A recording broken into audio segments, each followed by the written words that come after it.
히브리서 12장 1절부터 3절까지 다 같이 합독합니다. 이러므로 우리에게 구름같이 둘러싼 허다한 증인들이 있으니 모든 무거운 것과 얽매이기 쉬운 죄를 벗어버리고 인내로서 우리 앞에 당한 경주를 하며 믿음의 주요 또 온전하게 하시는 이인 예수를 바라보자. 그는 그 앞에 있는 기쁨을 위하여 십자가를 참으사 부끄러움을 개의치 아니하시더니 너희가 피곤하여 낙심하지 않기 위하여 죄인들이 이같이 자기에게 거역하신 일을 참으신 일을 생각하라. 아멘. 12장 1절에 보면 이러므로 그렇게 얘기 나와 있죠. 이것은 히브리서 11장 전체를 두고 한 얘기입니다. 우리가 히브리서 11장은 믿음으로 승리한 사람들의 얘기가 쭉 나와 있습니다. 이러므로 우리에게 구름같이 둘러싼 허다한 증인들이 있으니 모든 무거운 것과 얽매이기 쉬운 죄를 벗어버리고 인내로서 우리 앞에 당한 경주를 하며 믿음의 주요 또 온전하게 하시는 이인 예수를 바라보자 그랬습니다. 오늘 그 말씀은 믿다가 낙심한 이유는 무엇일까요? 라는 제목입니다.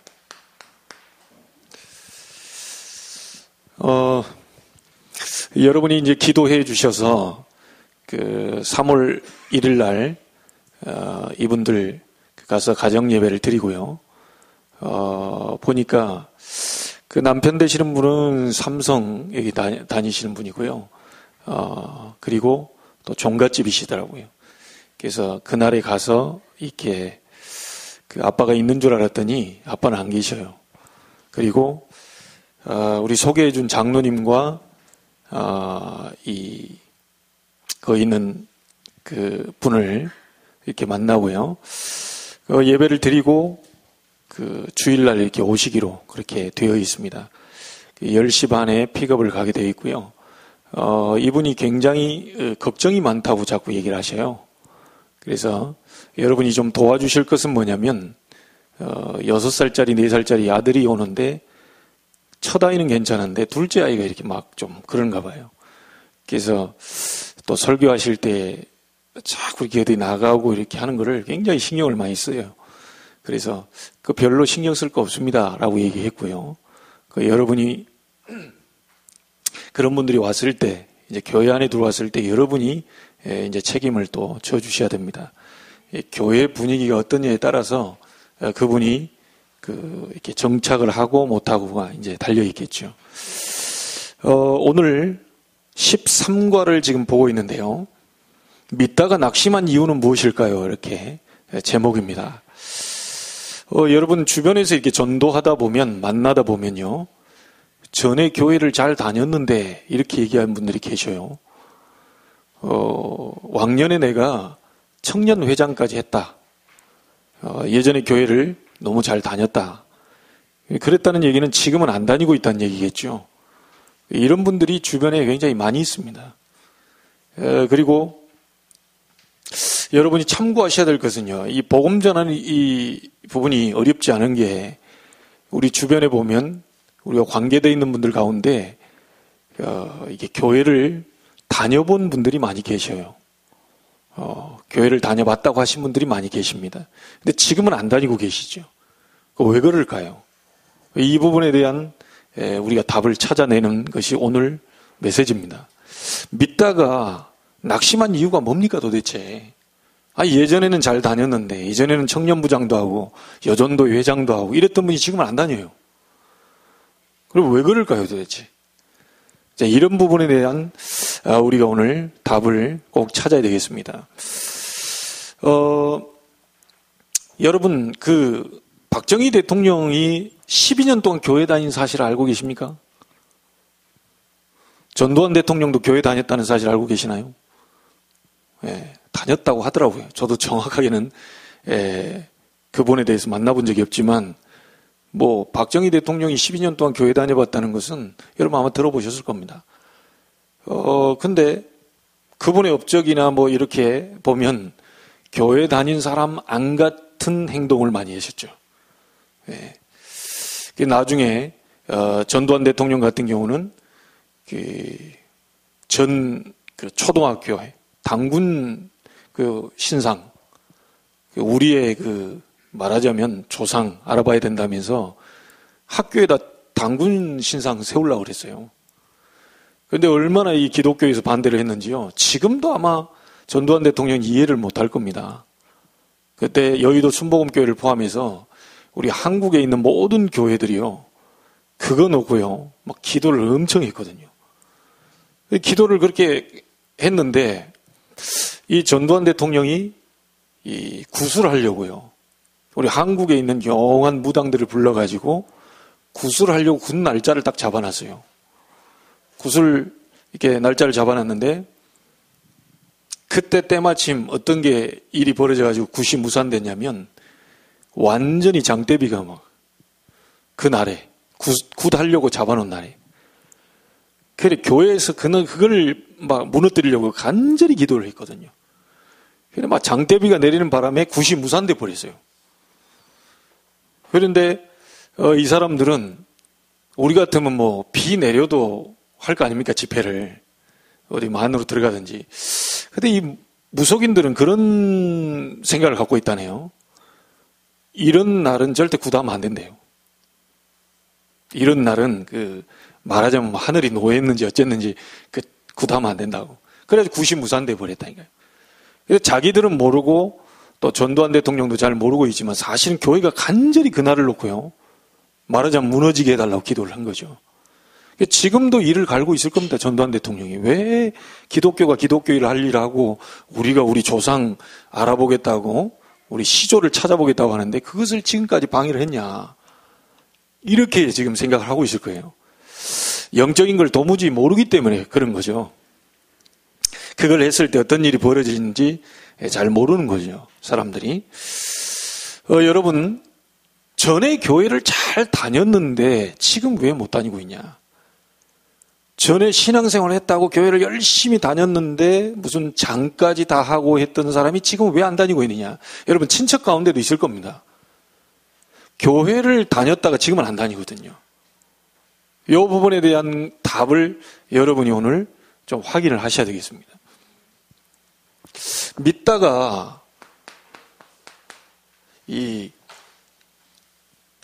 낙심한 이유, 이게 도대체 뭐냐?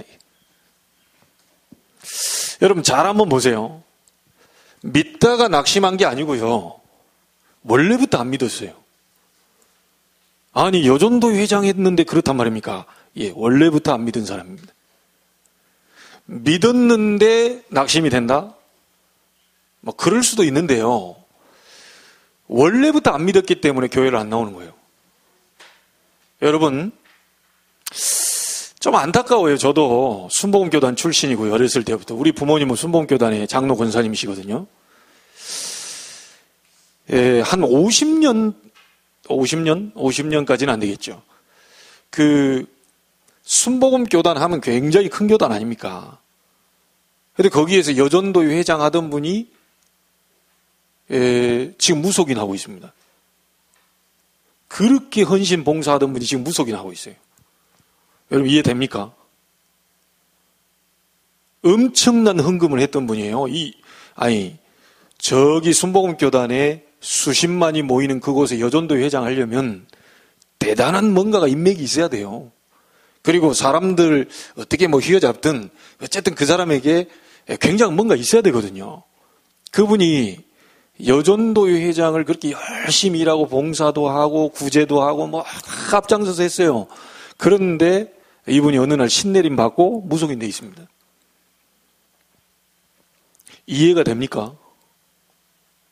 이 잘 안 되거든요. 저렇게 우리가 볼 때는 잘 믿었다고 생각하는데요, 미안합니다, 잘 믿은 게 아니죠. 여러분 거기 보세요. 믿었던 게 아니고요, 이분이 교회 출입한 것도 아닙니다.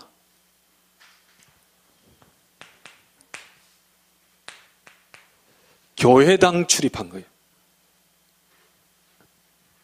이해됩니까? 지금 여러분 교회라고 하면 우리를 교회라고 합니다. 복음 가진 우리를 교회라고 그래요. 그러면 교회가 모인 이 자리, 여기 집당자를 써서 이 교회당이라고 그래요. 그분이 교회 출입도 아니고 교회당 출입한 겁니다. 잘 믿은 게 아니에요. 착각하면 안 됩니다. 자, 그렇게 되다 보니까 교회당 출입하고요. 교회당만 출입하니까 이분이 고난이 계속되는 거예요. 어려운 겁니다. 자꾸 어려운 거예요. 어떤 사람은 또 착각합니다. 교회 그렇게 열심히 하고 헌금도 많이 하고 봉사도 많이 했는데 왜 저 사람이 저렇게 됐느냐라고 착각을 해요. 미안합니다. 믿은 게 아니고요. 교회당 출입한 겁니다. 진짜 예수 믿어버리면 역사 일어납니다. 맞습니까? 진짜 예수 생명이 들어가 버리면 역사 일어나요. 자, 교회당만 출입하다 보니까 마태복음 12장 거기 있는 대로 뭡니까? 43절부터 45절 뭐죠? 악한 귀신이 7배 더 들어갔다고 그랬죠. 자, 왜 이런 현상이 생기냐면요. 이 사람은요, 교회당 왔다 갔다 하는 그 사람은 말하자면 점집에 왔다 갔다 하는 거나 똑같습니다. 다른 종교에 왔다 갔다 하는 거나 똑같아요. 교회당만 왔다 갔다 한 겁니다. 그래서 이 사람은요, 믿은 게 아닙니다. 자, 결국은 이렇게 교회당만 왔다 갔다 하니까 이 사람이 하나님을 만나지를 못했어요. 체험하지를 못한 거예요. 하나님을 체험하지 못했다, 하나님을 만나지 못했다는 이 말은 무슨 말이죠? 복음을 모르게 된 겁니다. 복음 체험이 안 된 거예요. 자, 그래서 그 사람 중심의 상태는 어떤 상태냐? 교회당만 왔다 갔다 했기 때문에 하나님을 못 만났기 때문에요. 복음을 모르는 사람이기 때문에 여전히 그 중심 상태는 모든 사람이 죄를 범하였음에 죄인 상태. 그래서요, 불신자가 당하는 운명이 있죠. 이거 절대로 못 빠져나온 겁니다.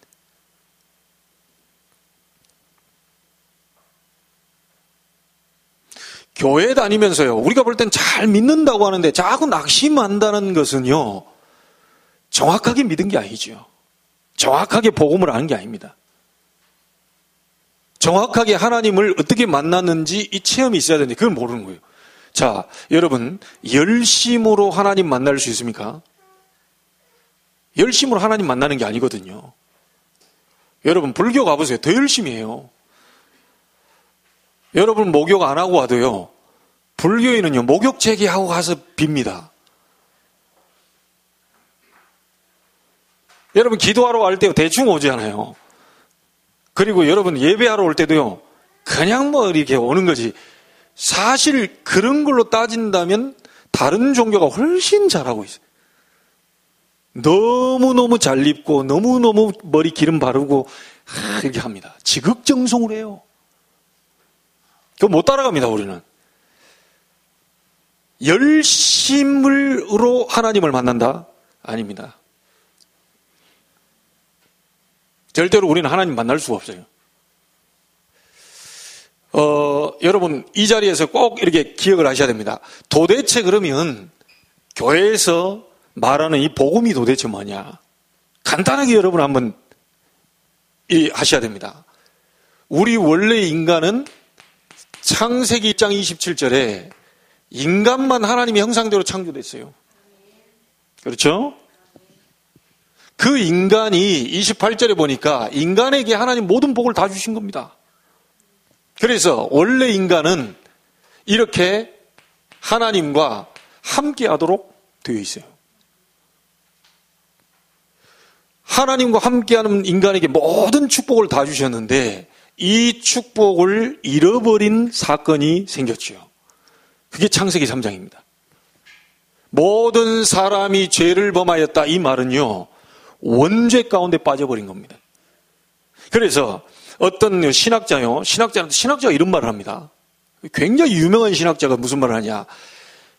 아이가 바로 태어나가지고 얼마 안 있다가 죽었다 그러면 이 아이는 구원받았을 것이다. 왜? 아무 잘못이 없기 때문에. 맞습니까?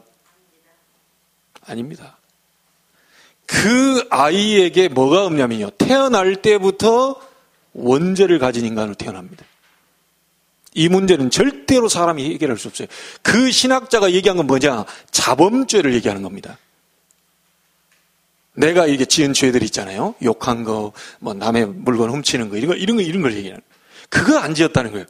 그렇게 하니까 그 아이는 구원받았을 것이다. 아닙니다. 그 아이가 아무 죄를 범하지 않았어도요, 태어날 때부터 원죄 가운데 태어납니다. 인간은 하나님의 은혜 없이는 절대 구원 못 받습니다. 그래서 우리 국문학 교수, 그 유명한 교수, 설명을 하겠습니다. 그 교수가 뭐라고 그러냐? 이순신 장군은 구원받았을 것이다. 왜냐? 우리나라를 큰 어려움 속에서 건져냈다. 그 훌륭한 일을 하셨던 이순신 장군이 구원받았을 것이다. 맞습니까? 우리 편에 봤을 때는 영웅인데요, 일본에서 봤을 때는 때려 죽일 놈이라. 우리 어마어마한 배를 다 뒤집어 놓은 사람이 이순신이거든요. 기준이요, 사람의 기준으로 봐가지고 착하니까, 구제를 많이 하니까, 저 사람 괜찮으니까 구원받았을 것이다. 하나님의 말씀에는 그게 구원이 아니라고 얘기합니다. 모든 사람이 죄를 범하였음에 하나님의 영광에 이르지 못하더니, 죄를 짓고 인간이 하나님을 이렇게 떠나버린 겁니다. 자, 이걸 건너갈 수가 없어요. 어떤 아이가 얘기합니다. 아니, 목사님, 그거, 나 같으면 딱 굴려가지고 딱 뛰어버리면 될 것 같은데요. 그림상에 여기서 달려가가지고 뛰어버리면 될 거 아닙니까? 하나님께로 가는 거 아닙니까? 이렇게 얘기해요. 웃자고 한 얘기지만, 하나님 떠난 인간은 절대로 하나님께로 가는 길이 막혀버린 거예요. 죄를 짓고 하나님을 떠나 요한복음 8장 44절에 보니까 너희는 너희 아비 마귀. 인간이 하나님을 떠나서 마귀의 손에 딱 장악해 해버린 겁니다. 그래서 그때부터 인간은 종노릇하게 되는 거예요. 자, 영적인 눈, 하나님을 아는 눈이 어두워지고 육의 눈만 밝아지다 보니까 우리 인간이 두 번째 문제 속에 빠져버리는데, 그게 하나님 아닌 다른 것을 섬기게 되는데요, 그게 우상입니다. 우상 숭배하는 자는 3대 4대 저주가 임한다고 성경은 말하고 있어요. 자, 하나님을 떠난 인간에게는 정신의 병, 마음의 병, 이런 것들이 계속 들어오게 된 겁니다. 수고하고 무거운 짐진 자들아, 다 내게로 오라. 자, 이 정도가 아닙니다. 우리 인간은 하나님 떠나서 육신의 질병도 오게 된 겁니다. 자, 이 땅을 살아갈 때요, 인생이 다 끝나는 그날 우리에게는 죽음이란 게 기다리고 있고요. 한 번 죽는 것은 사람에게 정하신 것이요, 그 이후에는 심판이 있으리니, 심판을 받아 하나님 떠난 사람이 갈 곳이 정해져 있어요. 지옥입니다. 사단을, 타락한 천사 사단을 가두려고 감옥이라는 뜻의 지옥을 만들어놨는데, 사단을 가두려고 만들어놨어요. 예수님 재림할 때 무저갱이라는 저기 그 지옥에다 가두려고 만들어놨는데, 인간이 못 빠져나오면 사단에게 잡혀서 끝까지 지옥까지 끌려가는 겁니다. 내가 살아생전에 여러분에게 당한 모든 것이 전부 여러분 후손에게 그대로 대물림됩니다. 막을 수가 없어요. 우리 인간은 여기서 빠져나올 수가 없는 거죠. 자, 그래서 하나님이 이 속에서요, 건져내시려고 로마서 5장 8절에 우리가 아직 죄인 되었을 때에, 우리가 아직 이 상태에서 못 빠져나올 그때에, 우리가 아직 사단의 자녀인 그 상태에 그리스도께서 십자가의 죽으심으로 하나님이 우리에 대한 자기의 사랑을 확증하셨느니라.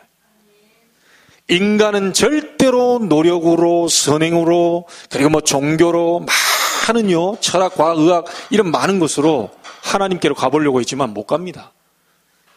하나님이 길을 열어버리셨어요. 이렇게. 인간이 찾아가는 모든 것은 전부 종교입니다. 인간이 하는 모든 행위는 전부 종교적인 행위예요. 인간은 절대로 하나님 만날 수 없는 겁니다. 그래서 하나님이 사랑하사 직접 길을 열어버리셨어요. 이걸 보고 은혜라고 합니다. 우리가 아직 죄인 되었을 때에 그리스도께서 십자가에 죽으심으로 하나님이 우리에 대한 자기의 사랑을 확증하셨느니라. 여러분, 이 그리스도란 말이 무슨 말입니까? 하나님 만나는 길 선지자입니다. 우리의 모든 죄와 저주 문제를 해결하신, 해방하신 제사장. 그리고 우리에게 자꾸 죄를 범하게 만들고요, 우리를 엉뚱한 길로 가게 만드는 이 사단의 세력을 꺾어버린 만왕의 왕의 권세를 가지신 분이 바로 그리스도입니다. 자, 이 그리스도가 누구냐? 예수가 그리스도입니다. 그래서 우리는 예수 믿는 겁니다. 여러분, 석가는 길 못 찾았다 그랬어요. 굉장히 훌륭하신 분이고요, 착하신 분입니다. 길 못 찾았다 그랬어요. 그래서 석가께서는 이거 하나를 남겨놓고 갔죠. 불교할 때 불자입니다. 스님으로 계시다가 돌아오신 분이 하는 얘기가 없다, 허무하다. 인생의 길이 없다. 너무 인생이 허무하다. 나는 왕자로 태어났고 저 사람들은 저렇게 굶주린 상태로 태어났는데 도대체 왜 이렇게 인간이 이렇게 됐는지 모르겠다는 거예요. 한 7년, 8년요, 보리수 나무 밑에서 고행하시다가 결국 돌아가셨어요. 나는 길을 못 찾았으니까 너희들이 길을 한번 찾아봐라 하고 불자안을 남겨놓고 왔습니다. 그래서 엄밀히 따지면 불교는 종교라고 보기도 무슨 종교라고 얘기를 해야 되면 깨달음의 종교다, 그렇게 얘기하죠. 아무리 깨달아 보려고 그래도요, 이 속에서 못 빠져나옵니다.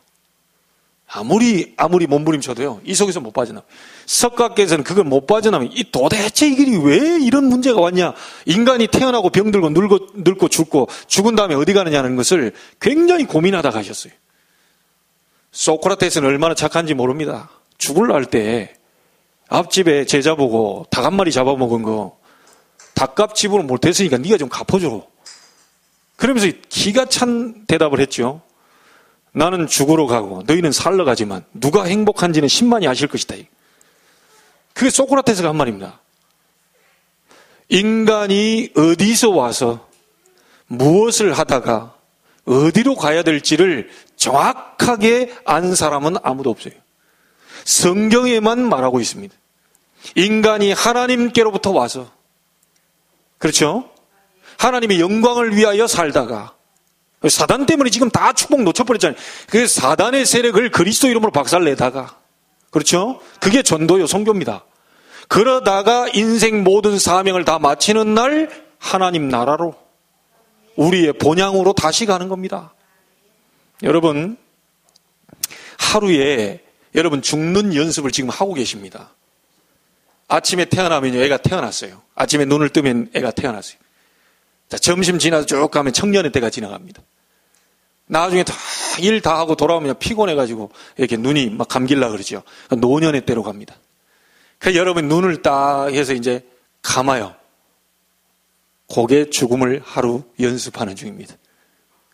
그런데 다음날 또 눈이 떠지죠. 영원히 눈을 못 뜨는 날이 오게 돼요. 육신적으로. 그날이 죽음의 날입니다. 여러분 영혼이 육신을 떠나가는 날입니다. 그래서 여러분 그때 오늘 이렇게 다 마무리하고 여러분은 어디 가서 주무실래요? 다 우리 집으로 오지 않을 거예요. 다 자기 집으로 가요. 딱 우리 집 오신 분들은 정신병원에 좀 가보셔야 되고요. 다 자기 집으로 갑니다. 왜죠? 내 집이 있으니까. 인생 해가 지는 날 하나님의 자녀는 천국으로,